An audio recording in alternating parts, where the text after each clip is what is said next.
Hello बच्चों, how are you. कैसे आप सभी मस्त होंगे। पार्टी चल रही होगी है लॉकडाउन में घर पे ही। चलिए आज अपन लोग बात करते हैं types of chemical reaction. Class 10th का चैप्टर है। वैसे तो क्लास 11th में भी आप लोगों को रेडॉक्स में देखने को मिलता है। ये जब आप रेडॉक्स रिएक्शन पढ़ते हैं तो कॉम्बिनेशन रिएक्शन जो होती है या डिकम्पोजिशन रिएक्शन होती हैं जो आपकी वो कंसिडर करी जाती हैं आपकी रेडॉक्स रिएक्शन में, ठीक है ना। तो वैसे यहाँ पे भी बात करेंगे अपन लोग मेनली। तो यहाँ पे जो आज बात करेंगे अपन लोग वो बात करेंगे कि टाइप ऑफ केमिकल रिएक्शन में 2 से 3 रिएक्शन लेंगे, छोटे छोटे रिएक्शन लेंगे जिससे वीडियो भी छोटा रहे और आप लोग कर सकें। 2-3 स्टेप में सारे के सारे मैं कोशिश ये करूँगा रिएक्शन बता सकूँ। वैसे एक वीडियो में पर्याप्त बता सकता हूँ, लेकिन स्पीड काफ़ी फास्ट करनी पड़ेगी, मोड मेरा तेज़ रखना पड़ेगा। इस वजह से स्लो मोड में चलेंगे और अपने आसानी से समझते चलेंगे। तो टाइप्स ऑफ केमिकल रिएक्शन में पहला टाइप आता है, वो आता है आपका कॉम्बिनेशन रिएक्शन। कॉम्बिनेशन रिएक्शन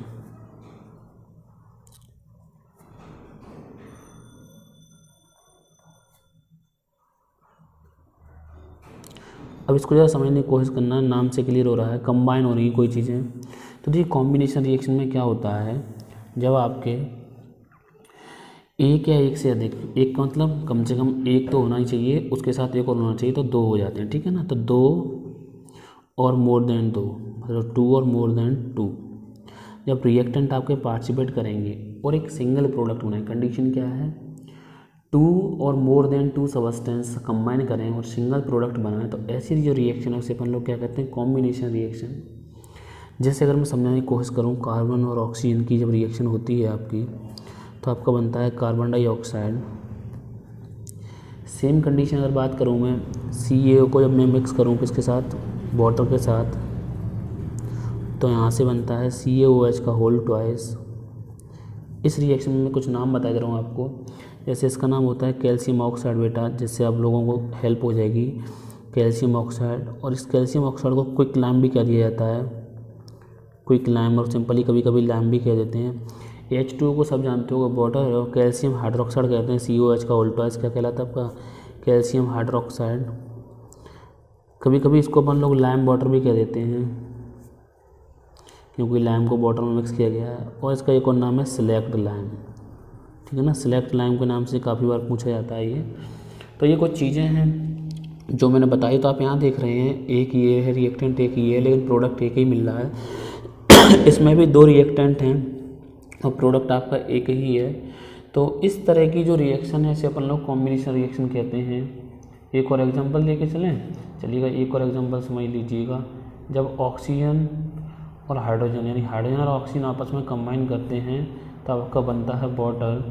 तो यहाँ से देखिएगा ये फॉर्मेशन ऑफ वाटर जो है ये भी आपका कॉम्बिनेशन रिएक्शन का है, क्योंकि यहाँ पर हाइड्रोजन ऑक्सीजन के साथ कंबाइन कर रहा है और आपका वाटर मॉलिक्यूल बन रहा है। वो बात अलग है कि रिएक्शन की कंडीशंस की बात मैं यहाँ नहीं कर रहा कि किस कंडीशंस में वाटर की फॉर्मेशन होती है। वैसे तो दुनिया में ढेर सारी ऑक्सीजन, ढेर सारी हाइड्रोजन घूम रही है, उनकी रिएक्शन करवा दो पानी मिल जाए, ऐसा नहीं है। लेकिन अलग अलग सिचुएशंस होती हैं, रिएक्शन कंडीशंस होती हैं, उनके अकॉर्डिंग रिएक्शन करवाई जाती है और आपको वाटर की फॉर्मेशन हो जाती है। तो अगर डेफिनेशन की बात करें तो मैं सिंपल डेफिनेशन लिख दे रहा हूँ, the reaction in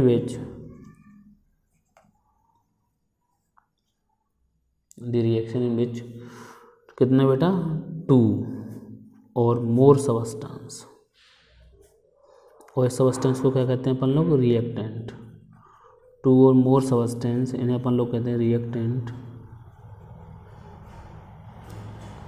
combine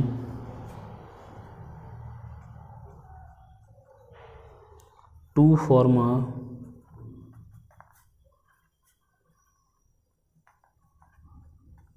single substance, इसको अपन लोग क्या बोल देंगे, product.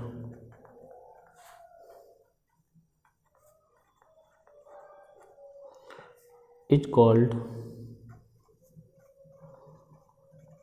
Combination reaction.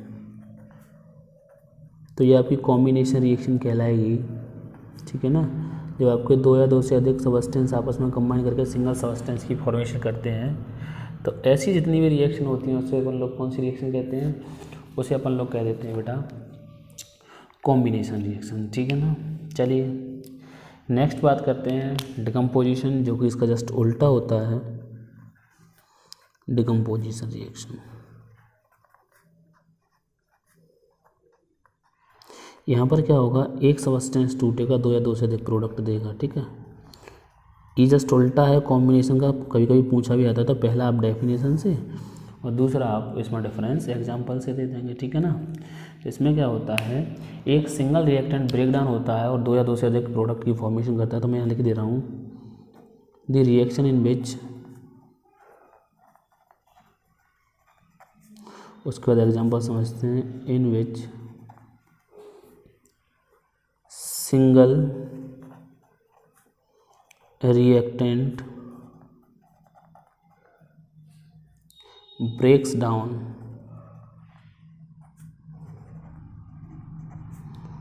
to form two or more product.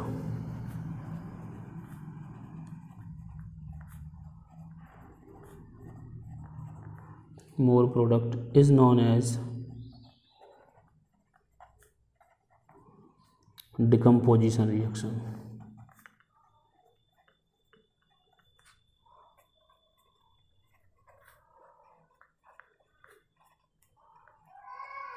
Is known as decomposition reaction. तो ये रिएक्शन आपकी जो है वो डिकम्पोजिशन रिएक्शन कहलाएगी। जब आपकी ऐसी व्यवस्था होगी तो वो डिकम्पोजिशन रिएक्शन के साथ कंसिडर करी जाएगी। तो अपन लोग अगर बात करें, it is opposite of combination reaction. तो ये किसके अपोजिट है, कॉम्बिनेशन रिएक्शन के। It is opposite of combination reaction. Combination reaction के जस्ट उल्टा होती है ये रिएक्शन बेटा। ठीक है ना। तो बात समझ में आ गई होगी। अब यहाँ पर जो है कि डिकम्पोजिशन रिएक्शन को हमने कितनी कैटेगरी में बांटा है, तो अपन लोगों ने 3 मेन कैटेगरी में बांटा है।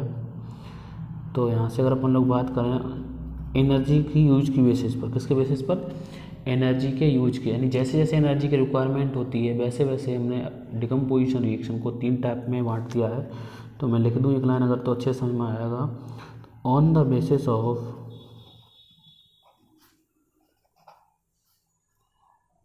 Form of energy required, energy required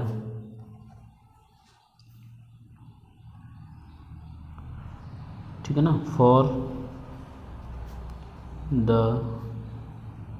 reaction decomposition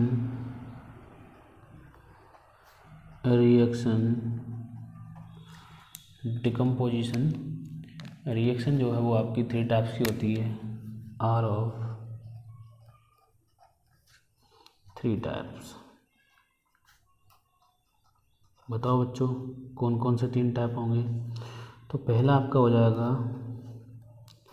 thermal decomposition reaction.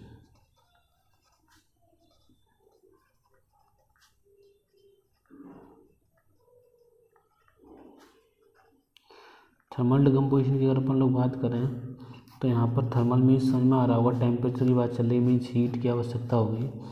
तो जब हीट की फॉर्म में एनर्जी की आवश्यकता होगी तब जो डिकम्पोजिशन होगा वो क्या कहलाएगा, हमारा थर्मल डिकम्पोजिशन। तो यहाँ पर हीट एनर्जी की रिक्वायरमेंट होती है, हीट एनर्जी। ठीक है ना।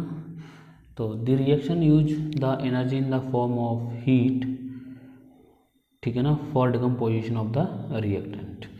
तो अगर एग्जांपल की बात करें अपन लोग,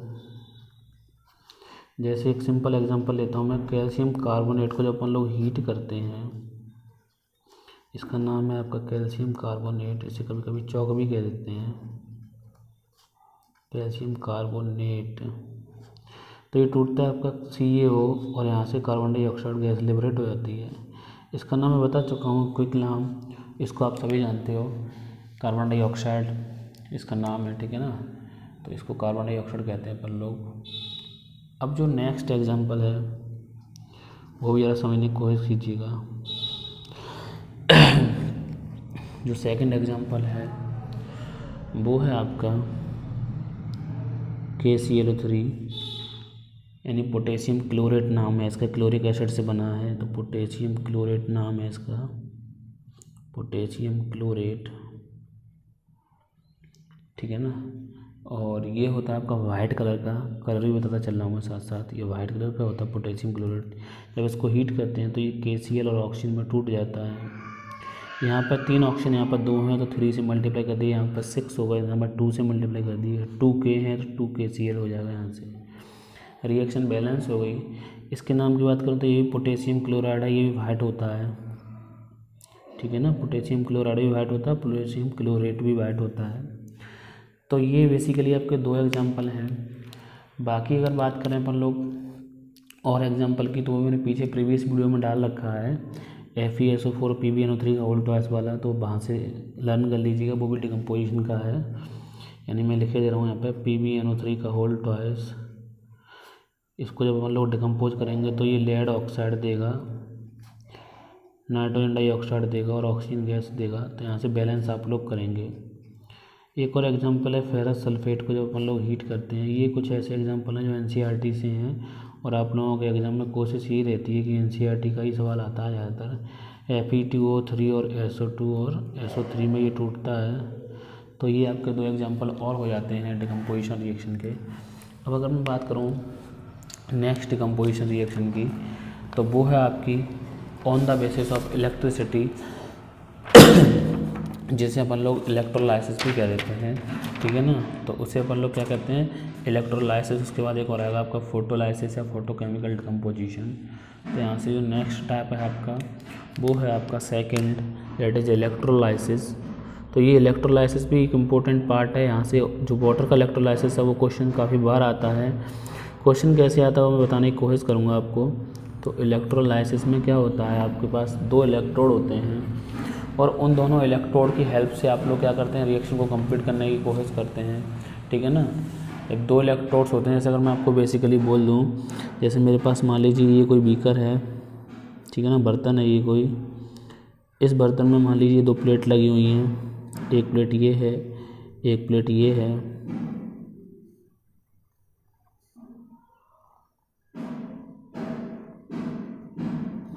ठीक है ना। और इसको अपन लोगों ने जोड़ दिया है बैटरी के साथ। जो छोटा टर्मिनल होता है वो नेगेटिव होता है, और यहाँ पर नेगेटिव होता है आपका कैथोड, और पॉजिटिव होता है आपका एनोड। ये ध्यान रखना, इलेक्ट्रोलाइसिस में नेगेटिव जो होता है वो आपका कैथोड होता है और पॉजिटिव आपका एनोड होता है, ठीक है ना। ये बैटरी लगी हुई है, और यहाँ पे एक वाटर का सॉल्यूशन भरा हुआ है। मैं बात करूँ प्योर वाटर का इलेक्ट्रोलाइसिस नहीं कर सकते, तो थोड़ा सा इसमें सैलाइन वाटर होता है, सी वाटर बोल सकते हो, ठीक है ना। तो मैं वाटर का पहले करवाऊँगा, उसके बाद देखेंगे किसी और का। तो सबसे पहले अपन लोग बात करते हैं वाटर की। तो वाटर का फॉर्मूला सब बच्चे जानते हैं, क्या होता है आपका H2O। तो जब H2O को ब्रेक करते हैं इलेक्ट्रिक करंट पास करके, तो हम देखते हैं हाइड्रोजन गैस और ऑक्सीजन गैस में ये टूट जाता है। रिएक्शन बैलेंस नहीं है, ऑक्सीजन 2 है, यहाँ पे ऑक्सीजन 1 है, तो 2 से मल्टीप्लाई कर दिया, देयर आर 4 हाइड्रोजन और यहाँ पर 2 हैं, तो यहाँ पर 2 से मल्टीप्लाई कर दिया। रिएक्शन हो गई है आपकी बैलेंस। तो अगर मैं बात करूँ आपसे कि जब भी हम इलेक्ट्रिक करंट पास करते हैं सैलाइन वाटर से, तो ये डिकम्पोज होता है ऑक्सीजन में और हाइड्रोजन में, जो आपके सामने नज़र आ रहा है, ठीक है ना। क्वेश्चन में लेकिन ये आता है कि during the electrolysis of water, यानी जब वाटर का इलेक्ट्रोलाइसिस करते हैं उसके दौरान हम लोग देखते हैं कि एक गैस जो है वो 2 वॉल्यूम में मिलती है, जबकि एक सिंगल वॉल्यूम में मिलती है। तो ये रिएक्शन बैलेंस करने के बाद ऐसा पता चला आपको कि हाइड्रोजन लिबरेटेड है 2 वॉल्यूम, जबकि ऑक्सीजन का सिंगल वॉल्यूम है आपका, ओके ना। तो बात समझ में आगे होगी आप लोगों के, this is liquid, this is gas. अगर ये चीज़ लिख दोगे तो आपकी गैस जो रिएक्शन है वो मोर इन्फॉर्मेटिव हो जाएगी, बढ़िया लगेगी देखने में। पहले डेफिनेशन, उसके बाद थोड़ा सा और बात करूँगा मैं इसके बारे में। दी रिएक्शन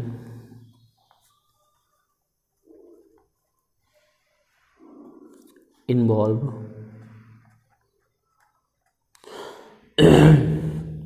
the use of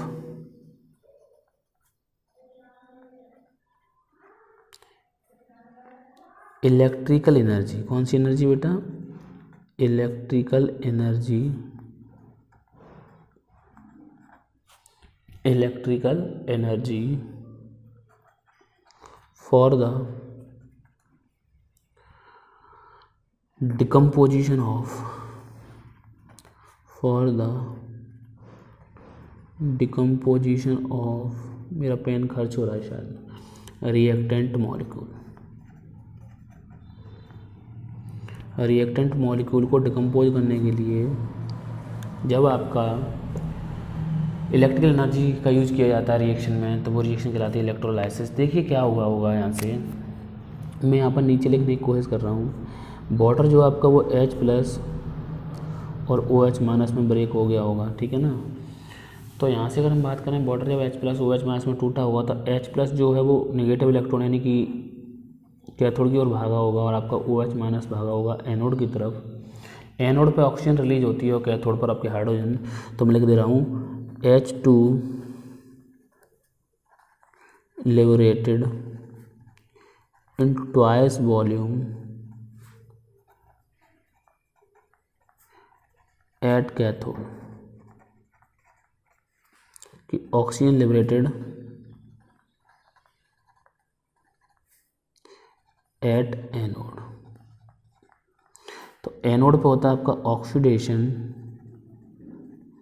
और कैथोड पे होता है आपका रिडक्शन, क्योंकि प्लस वाला इलेक्ट्रॉन खाएगा और जीरो में चला जाएगा।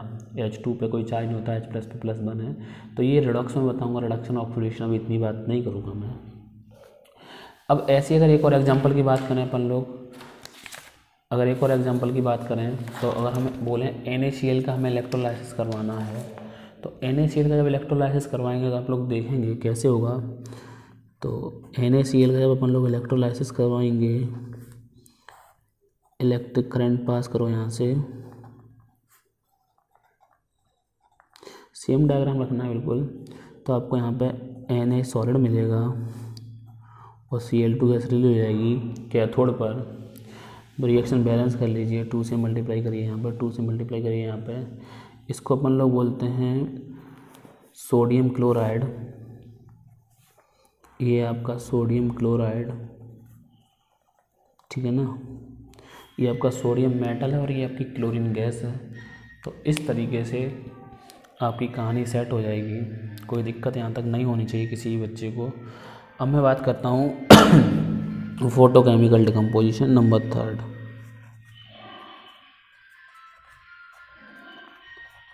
Photo chemical decomposition. यहाँ पर हम लोगों ने बात करी अभी फोटोकेमिकल डिकम्पोजिशन की, या इसको फोटोलाइसिस भी कह सकते हो, आप फोटोसिंथेसिस भी बोल सकते हो, ठीक है ना। चलिएगा समझने की कोशिश करते हैं, ट्राई करते हैं समझने का।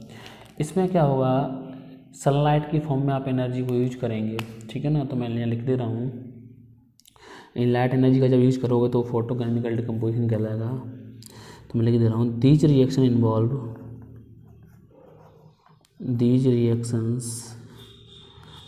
Involve the use of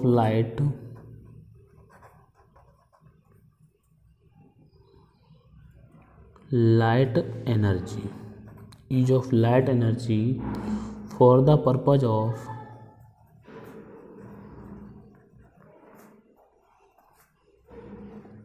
decomposition, ठीक है ना। For the purpose of decomposition, जब लाइट एनर्जी का यूज करते हैं तो ऐसी रिएक्शन कहलाती है हमारी फोटोकेमिकल डिकम्पोजिशन। जैसे अगर अपन लोग बात करें एग्जांपल की, तो यहाँ पर मैं बेसिकली 2 या 3 एग्जांपल लूँगा, वो भी सिल्वर के ही लूँगा, क्योंकि सिल्वर के ही डिटेल में दिए गए हैं अपनी किताब में NCERT में। चूँकि क्वेश्चन है वो NCERT से बाहर नहीं जाते हैं। यहाँ पर मैं आपको बता दूँ, रियलिटी में क्लास 10th में अब केस स्टडी वगैरह आने लगे हैं, तो उनके लिए आप लोगों को प्रिपरेशन करनी पड़ेगी। बाकी ज़्यादातर रिएक्शन वगैरह जो हैं वो NCERT से ही देता है, न्यूमेरिकल्स भी फिजिक्स में NCERT से ही देने की ट्राई करता है। तो अगर आपको लगता है कि मुझे ज़्यादा प्रैक्टिस करनी है तब किसी किताब को उठाना, लेकिन अगर आप एवरेज स्टूडेंट हैं तो आप केवल NCERT की कोशिश करो। अगर आप ब्रिलियंट हैं तो आप कोई सी भी किताब लगा सकते हो, ऐसी कोई दिक्कत नहीं है।